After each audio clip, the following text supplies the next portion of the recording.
बहुत धन्यवाद आरोही जी। अगले वक्ता हैं इस सत्र के कैफी हाशमी जी। मैं उन्हें आमंत्रित करती हूँ। कैफी हाशमी जी आए और अपनी बातों से हमें समृद्ध करें। आपकी पहली कहानी टमाटर होता है फल ललन टॉप कहानी प्रतियोगिता की विजेता रही है और सिया बटर आपका कहानी संग्रह खासा चर्चित है। आप लगातार अच्छी कहानियां लिख रहे हैं। मैं आपको बहुत आदर के साथ सम्मान के साथ मंच पर आमंत्रित करती हूँ। कैफी हाशमी जी। हाँ, ये बात बिना कहे कि सारी बातें कही जा चुकी है, मैं अपनी बात शुरू करता हूँ। आप सभी को नमस्कार। अपनी रचनात्मकता पर बात करना हर लेखक के लिए मुश्किल होता है, मेरे लिए भी उतना ही मुश्किल है। दरअसल लिखना एक बेहद संश्लिष्ट प्रक्रिया है और ये सोचना कि हम सोचते कैसे हैं, हम गढ़ते कैसे हैं, बहुत ही हैरान कर देने वाला विज्ञान है। और मैं इस बात को बहुत जोर देकर कहना चाहता हूँ कि लिखने का पैटर्न जितना अनिश्चित होता है, ठीक उतना ही निश्चित लेखक का झूठा होना होता है। कोई भी लेखक इस बात को आसानी से स्वीकार कर लेगा कि हम सभी जब छोटे थे, बच्चे थे, तो बहुत अच्छा झूठ बोलते थे और ये झूठ बोलना ही दरअसल कला और खालिस प्रतिभा है। बाकी सब क्राफ्ट है, अभी क्राफ्ट की भी बात हो रही थी। आप कुछ समय के अभ्यास के बाद वो सीख लेते हैं। इस झूठ बोलने की कला के सहारे मैंने कुछ कहानियां कही हैं और इन कहानियों को पढ़कर मैं खुद हमेशा संदेह से भर जाता हूं कि क्या मैंने ही इन्हें कहा है। एक लेखक को जो अनिवार्य उपहार लिखने के बाद मिलता है वो है संदेह। इतनी कहानियां लिखने के बाद भी मुझे हर बार इस संदेह से गुजरना पड़ता है कि अब जो मैं नई कहानी लिखने जा रहा हूं इसे लिखूं कैसे। मैं ये तो जानता हूं कि मुझे क्या कहना है, लेकिन कैसे कहना है ये नहीं जानता। इस तरह दुनिया का प्रत्येक लेखक अपनी हर नई रचना पर खुद को वहीं खड़ा पाता है जहां से उसने अपनी पहली कहानी की शुरुआत की थी। उतना ही नौसिखिया, उतना ही दुविधाग्रस्त। ये सवाल अमूमन हर लेखक को परेशान करता है कि वो क्यों लिखता है। बात हो रही है लगातार इस पे। इस प्रश्न और इस प्रश्न के उत्तर को लेकर मैं हमेशा ही बहुत स्पष्ट रहा हूं। लिखने के दौरान मेरे जहन में हमेशा ये बात रही है कि भाई साहब, लिखने से कुछ नहीं होता। कम से कम अब हम जिस जटिल और अतिशय गतिशीलता वाले दौर में जी रहे हैं, इस दौर में तो कुछ नहीं होता। लेकिन फिर भी मैं कहानियां लिखता हूं। उनके कहने के पीछे जो सबसे अहम वजह काम कर रही होती है वो ये कि मुझे बस उन्हें कहना होता है। ये कोई जानबूझकर किया गया प्रयास नहीं होता। एक बिंदु होता है जहां मेरे पास कहने के लिए एक कहानी होती है और फिर वो कहानी आ जाती है सामने। मुझे लिखना ही पड़ता है, मुझे बैठना ही पड़ता है।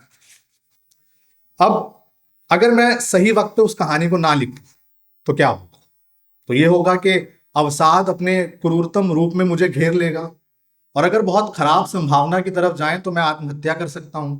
और अगर थोड़ी और अच्छी संभावना की तरफ जाऊं तो शायद मैं उस कहानी को कहने का कोई और तरीका ढूंढता, कोई और माध्यम ढूंढता। मुझे नहीं पता वो माध्यम क्या होता। शायद मैं संगीत रचता, अच्छा खानसामा बनता या चुनाव लड़ता, पर कोई तो तरीका ढूंढता। लेकिन मैंने कहानी लिखना चुना। तो ये क्यों ना कहा जाए कि हम सभी, और मैं तो खासकर, अपने लिए लिखता हूं। ये बात कही भी गई है। किसी दूसरे व्यक्ति, समाज या पृथ्वी के लिए हम नहीं लिखते, बिल्कुल नहीं। हम सिर्फ और सिर्फ अपने लिए लिखते हैं। इस तरह अब तक जो बातें मैंने कही उसका जिस्ट ये है कि लेखन संदेह से भरा एक बेहद उबाऊ काम है जिसके शुरुआती और अंतिम छोर पर आत्मसंतुष्टि फैली रहती है। आत्मसंतुष्टि मेरी रचनात्मकता का अंतिम पड़ाव है, जबकि इसका प्रारंभिक बिंदु मेरे भीतर का द्वंद्व। यही हमारा विषय है, मेरी रचनात्मकता, मेरे द्वंद्व। अब इस द्वंद्व के बिना या मेरी तरह कोई भी लेखक अपनी इस लेखकीय यात्रा को पूरा नहीं कर सकता। अब ये एक संयोग है कि आज के विषय में जो केंद्र है द्वंद्व, ऐसे ही मैंने एक कहानी लिखी थी, दुनिया का पहला और आखिरी सवाल। तो इस कहानी में जो नायक है वो इस प्रश्न का हल ढूंढने निकलता है कि पहले अंडा आया या मुर्गी। और वो इसलिए ढूंढने निकलता है क्योंकि उसे लगता है कि दुनिया के जितने भी सांसारिक द्वंद्व हैं, अगर इस प्रश्न का उत्तर मिल जाए तो खत्म हो जाएंगे। खैर, कहानी में कुछ घटनाएं घटती हैं और वो नहीं ढूंढ पाता। तो एक और कहानी है मेरी, मोबियस स्ट्रिप। एक जाति में ज्यामितीय आकृति है और अपनी संरचना में वो बहुत बेहद दार्शनिक है, और ये स्ट्रिप एक लूप का निर्माण करती है। हम इस स्ट्रिप पर जहां भी जाएं, चाहे आगे जाएं चाहे पीछे जाएं, हम घूम फिर के वहीं आ जाते हैं। तो ये दर्शन कि क्या हम वाकई आगे बढ़ रहे हैं या फिर संसार की जितनी भी क्रियाएं हैं वो दरअसल गतिहीनता का ही एक संशोधित संस्करण है। कहीं ऐसा तो नहीं है कि हम वहीं खड़े हैं जहां से हमने शुरू किया था।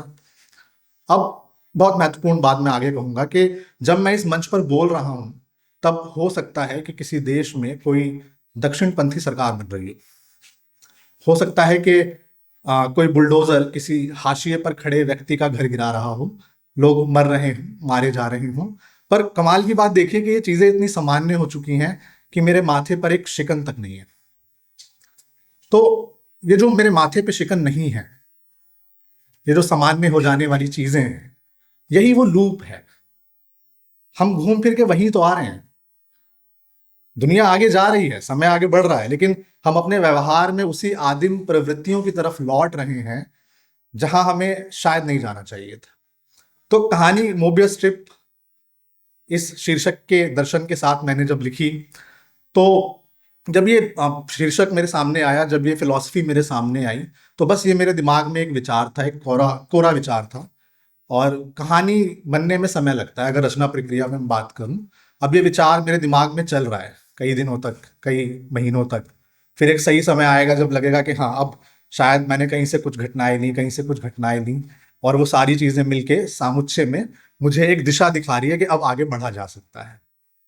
तो खाका बनता है, हफ्तों लगते हैं, महीने लगते हैं। मुक्तिबोध की बहुत बात हो रही है, कला के 3 क्षण की बात उन्होंने की है, जो आगे हमारे वरिष्ठ साथी बैठे हैं वो तो जानते ही हैं। आप लोग जरूर पढ़िएगा मुक्तिबोध, एक साहित्यिक की डायरी, उनकी एक किताब है। इसमें उन्होंने बहुत अच्छे से समझाया है कि जब कोई रचना हमारे सामने आती है तो वो चेतन अवचेतन में कितनी बड़ी तबाही मचाती है, तब जाके वो साकार हो पाती है। मार्केस का नाम सुना होगा आपने।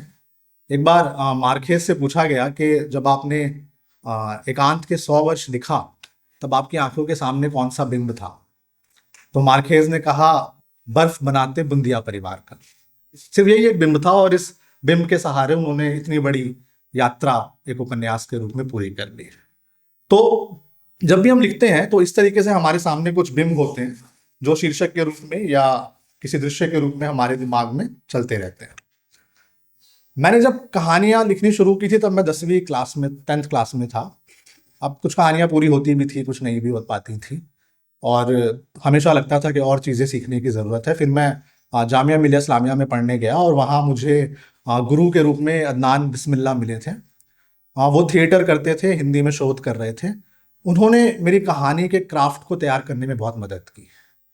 मैं जो भी उनके पास लिख के ले जाता था वो फाड़ के फेंक देते थे और फिर उसकी आलोचना करते थे। उनका सिखाने का अपना तरीका था। तो मेरे लेखन को उन्होंने सामान्य या औसत होने से बचाया है। और मुझे उनके साथ रहते रहते ये बात समझ में आ गई कि जब तक मेरे पास कहने के लिए कुछ खास ना हो, कुछ अलग ना हो, तब तक मेरा लेखन उस महंगी आइसक्रीम की तरह है जिसे खाने से अगर आप ठंड में खाएंगे तो तबीयत भी खराब होगी और जेब भी ढीली होगी। तो एक चीज जो मैं बहुत समर्थता के साथ कहना चाहता हूँ वो ये कि जब मैं कहानी लिख रहा होता हूँ तो एक बात का बहुत ध्यान रखता हूँ कि कहानी में कही गई कोई भी पंक्ति, कोई भी लाइन फिजूल ना हो।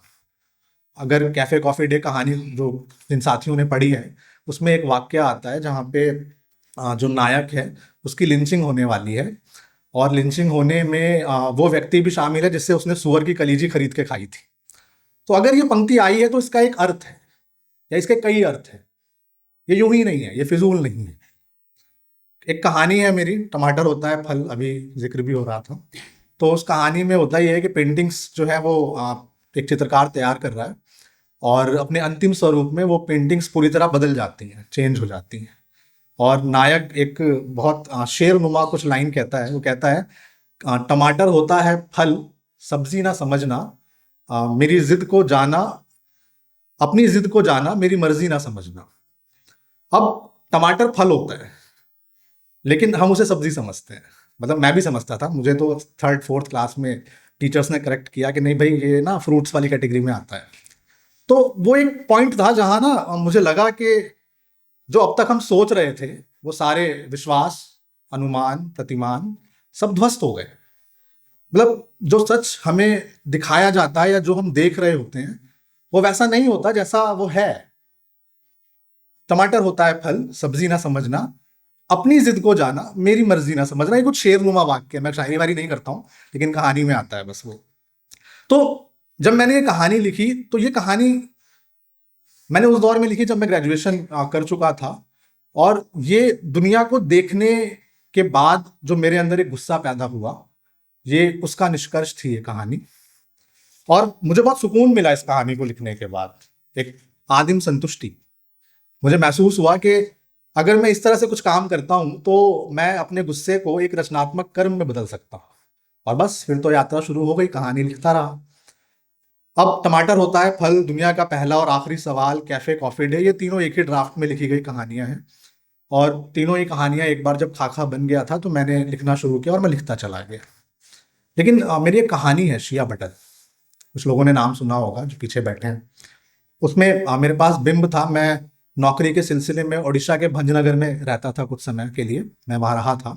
तो वहाँ डैम था और वहाँ कोरोना का टाइम था, और मैं नाव पे घूमने के लिए वहाँ जाया करता था हर शाम को अपना वक्त बिताने के लिए।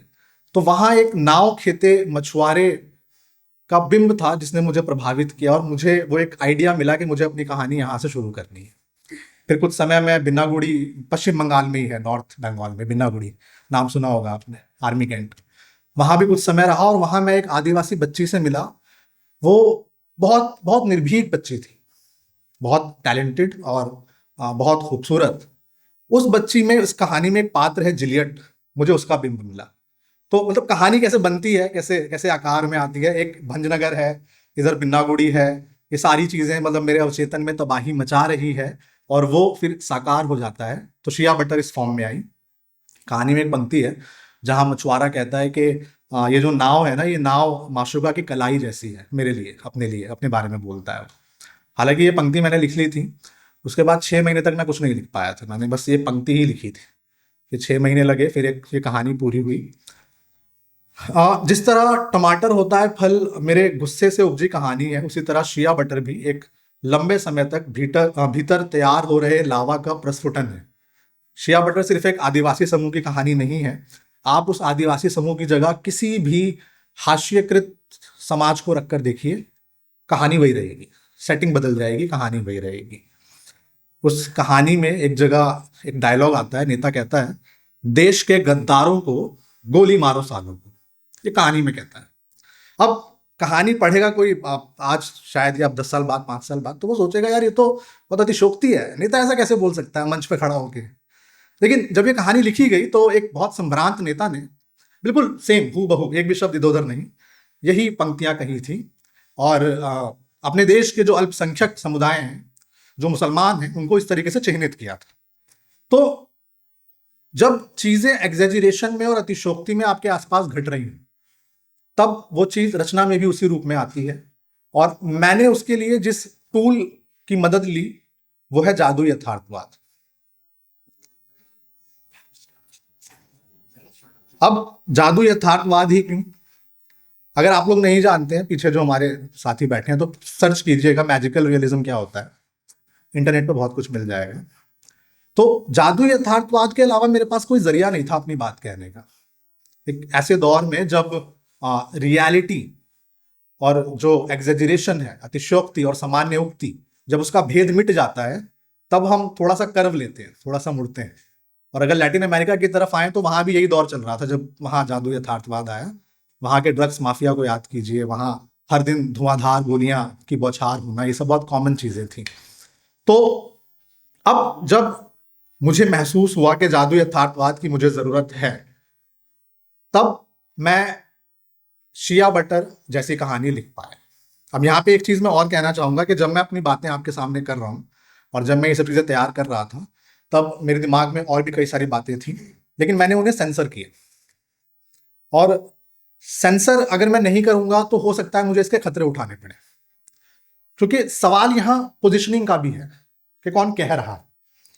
यही बातें कोई और कहेगा तो पोजीशन चेंज हो जाएगा। पोजिशनिंग एज अ मुस्लिम। अच्छा, यहाँ मैं कथ्य के साथ अब शिल्प पर जो आया हूँ, जादू यथार्थवाद की तरफ, तो ये मैं इसलिए आया हूँ क्योंकि मेरे द्वंद का एक बड़ा हिस्सा इस प्रश्न से आकर जुड़ता है कि मैं अपनी बात कैसे कहूँ। पीछे भी बात हुई थी ये। तो मैं यहाँ कथ्य बड़ा या शिल्प, ऐसी बहस चली थी हिंदी साहित्य में कुछ समय पहले, मैं इस बहस पे नहीं आ रहा। मैं बस इतना कहना चाह रहा हूँ कि अगर कंट्रोल्ड डेमोक्रेसी में आप रह रहे हैं, मैं शब्द इस्तेमाल कर रहा हूँ कंट्रोल डेमोक्रेसी, और एक तरह की लेजिटिमेट सेंसरशिप आपके सामने हो, तो आप अपनी बात कहने के दूसरे रास्ते ढूंढते हैं। अगर अभिधा में बात कहना मुश्किल है तो आप व्यंजना की तरफ आते हैं, जादू यथार्थवाद की तरफ आते हैं। शिया बटर कहानी इस लिहाज से भी विशेष है क्योंकि इसमें मैंने वही जादू यथार्थवाद और साइंस फिक्शन को एक साथ ब्लेंड किया था। और बड़ी मजेदार बात ये होती है कि कई बार साथी मिलते हैं तो वो कहते हैं मैंने पूरी कहानी पढ़ी, पूरा संग्रह पढ़ लिया, लेकिन मुझे समझ ही नहीं आया हुआ क्या। ये बहुत सामान्य ऐसी घटना घटती है मेरे साथ। तो खैर, वो तो धीरे धीरे जब आप पढ़ेंगे, अपने साहित्यिक संस्कार को और परिष्कृत करेंगे, तो वो चीज़ें दूर हो जाएंगी। एक कहानी है बंकर। उस कहानी में जो कहानी का नायक है, उसके आसपास में स्मृतियां का जंजाल फैल रहा है, और वो क्या करता है, वो उन स्मृतियों से लोगों को मुक्त करता है। और बड़े कमाल की बात यह है कि अभी जो मेरा देश है हिंदुस्तान, यहाँ भी लोग स्मृतियों में ही जी रहे हैं, और स्मृतियां हमारे पास सालों में है, 70 साल, 1000 साल, और फिर सनातन काल।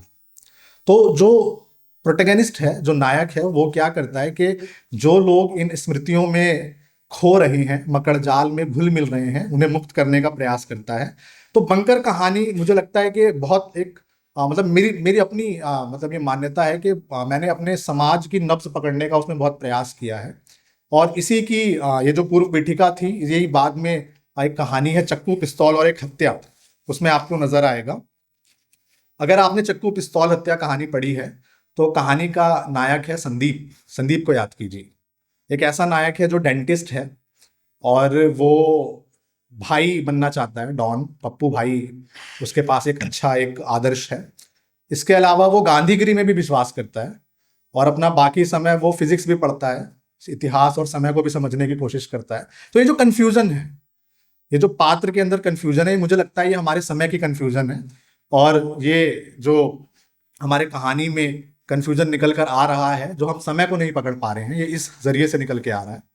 तो अब इसमें एक चीज मैं बस लास्ट में कहूंगा कि हम एक कहानीकार के तौर पे और एक पाठक भी, मुझे ऐसा लगता है कि मेरा द्वंद बार बार ये निकल के आता है कि हम अभी भी अपने समय को ठीक से समझ नहीं पा रहे। और अगर आप फिजिक्स थोड़ा बहुत जानते हैं, पढ़ते हैं, और अगर पढ़ेंगे, तो फिजिक्स में एक फिलॉसफी है, एक दर्शन है, वो ये कहता है कि समय अस्तित्व रखता ही नहीं है, एग्जिस्ट करता ही नहीं है। स्पेस टाइम में जब आप जाते हैं बाहर, ब्रह्मांड के बाहर, तो वो फैब्रिक ऐसा फैला हुआ है कि एक साथ पास्ट, प्रेजेंट, फ्यूचर एक साथ ही एग्जिस्ट करते हैं। तो मुझे भी ऐसा लगता है कि अब हम जो कहानियां कह रहे हैं, जो हम उपन्यास लिखने जा रहे हैं, उसमें इस स्पेस टाइम का जो कर्व है, उसको शामिल करने की ज़रूरत है। यही द्वंद है कि हम कैसे उसे पकड़ पाएं, कैसे उसके नब्ज को समझें। और अब आज मैं 2025 में नवंबर महीने में जब संगमन के मंच पर बोल रहा हूं, तो जो भी मैं बोल रहा हूं, ये अब जैसे कैफी महसूस कर सकता है। यही कैफी अगर किसी और टाइम फ्रेम में पैदा होगा, तो उसके उसके मुद्दे अलग होंगे, उसके विषय अलग होंगे, उसकी बातें अलग होंगी। तो ये जो द्वंद है, ये मुझे लगता है कोई बहुत अच्छी चीज़ नहीं है। हो सकता है ये स्टेटस क्यू और हेजेमनी को तोड़ने का कोई ड्राइविंग फोर्स बनता हो, नहीं भी बनता हो, लेकिन बस इतना है कि एक रचनाकार को तो ये भीतर से तोड़ देता है। धन्यवाद। धन्यवाद कैफी जी, बहुत महत्वपूर्ण ढंग से आपने अपनी बातें हमारे सामने प्रस्तुत की हैं। और आपको सुनते हुए और इससे पहले भी कल से बातचीत जो हो रही है, कई बार हमारा गला चूक हुआ, हमारी लगा कि आंखें भर आएंगी और बहुत कुछ चलने लगा। तो मैं इस बात से सहमत नहीं हूँ कि रचनाकार भले अपने लिए लिखता हो, लेकिन रचनाएं कुछ बदलती नहीं। मैं अपनी बात करूं अगर, तो जैसा कि हमारा मध्य वर्ग का परिवेश होता है और बहुत ज़्यादा धार्मिक और सारी चीज़ें, धार्मिकता एक साथ चलती है एक समय तक। तो मैंने मेरे जीवन में एक किताब आई और उस किताब को पढ़ने के बाद मैंने पूरी तरह से धार्मिकता को त्याग दिया था और नास्तिकता को मैंने स्वीकार कर लिया था। तो मुझे लगता है कि चीज़ें जो है ना बदलती हैं। जो लोग पढ़ते हैं उनके मन में दूसरे तरीके से आकार लेती हैं। आपने बहुत सुंदर ढंग से ये बताया कि किस तरीके से द्वंद्व है, इसका मतलब कि हम बहुत प्रॉब्लमेटिक समय में हैं। और समय जो है एक बहुत बड़ा चरित्र है जो हमारे लेखन को, हमारे कथ्य को, हमारे शिल्प को सबको कंट्रोल कर रहा है। तो बहुत अच्छा जगी है कि आगे भी हम आपको सुने। बहुत शुक्रिया कैफी जी।